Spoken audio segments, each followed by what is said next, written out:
Hello, मैं सैयद जावेद हसन। बिहार में कोविड-19 की वजह से अब तक 2 लोगों की मौत हो चुकी है। इन दोनों की आखिरी रस्म अदा की जा चुकी है। अंतिम संस्कार हो चुका है। इन दोनों मौत के बीच में 17 दिनों का अंतराल है। लेकिन जब से दूसरी मौत हुई है, मुझे लगातार एक मशहूर उर्दू कहानी अनोखी मुस्कुराहट की याद आ रही है। ये कहानी सैयद मोहम्मद मोहसिन ने लिखी थी, जो पटना यूनिवर्सिटी में साइकोलॉजी के प्रोफेसर थे। अनोखी मुस्कुराहट उनकी मास्टरपीस स्टोरी है। अपने विषय पर आने से पहले कहानी के बारे में कुछ बात कर लेते हैं। जमनी नाम की एक जवान लड़की है, जो एक गरीब, बूढ़े और बीमार बाप की बेटी है। वो उसकी इकलौती संतान है।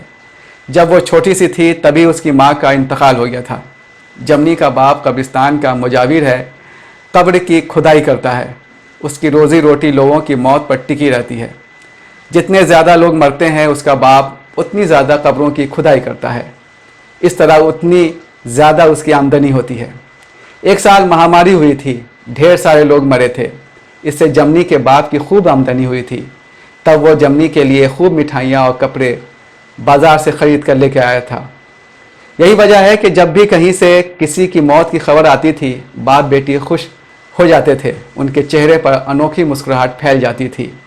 हालत ये हो गई कि जब जमनी का बाप मरा, तब भी जमनी मुस्कुराई। उसका नन्हा सा बेटा मरा, तब भी उसके चेहरे पर वही अनोखी मुस्कुराहट थी। उसका शौहर मरा, तब भी वो मुस्कुरा रही थी। सैयद मोहम्मद मोहसिन की ये कहानी साकी नाम की पत्रिका में 1937 में छपी थी। ये 2020 है। आप सोच रहे होंगे कि 83 साल पुरानी ये कहानी मैं आपको क्यों सुना रहा हूँ। दरअसल मैं आपको याद दिला रहा हूँ कि पिछले कुछ वर्षों के दौरान हमारे समाज में एक ऐसा वर्ग पैदा हुआ है, जिसके होंठों पर समय समय पर जमनी और उसके बाप जैसी मुस्कुराहट उभर आती है। लव जिहाद और गौ हत्या के आरोप में बेकसूर मुसलमानों की पिटाई होती है, तब ये वर्ग मुस्कुराने लगता है। मुसलमानों की मॉब लिंचिंग होती है, तब ये वर्ग मुस्कुरा देता है। 3 तलाक पर कानून बनता है, कश्मीर से धारा 370 हटाई जाती है, तब इस वर्ग पर अनोखी मुस्कुराहट दौड़ जाती है। अयोध्या का फैसला आता है, ये वर्ग मुस्कुरा देता है।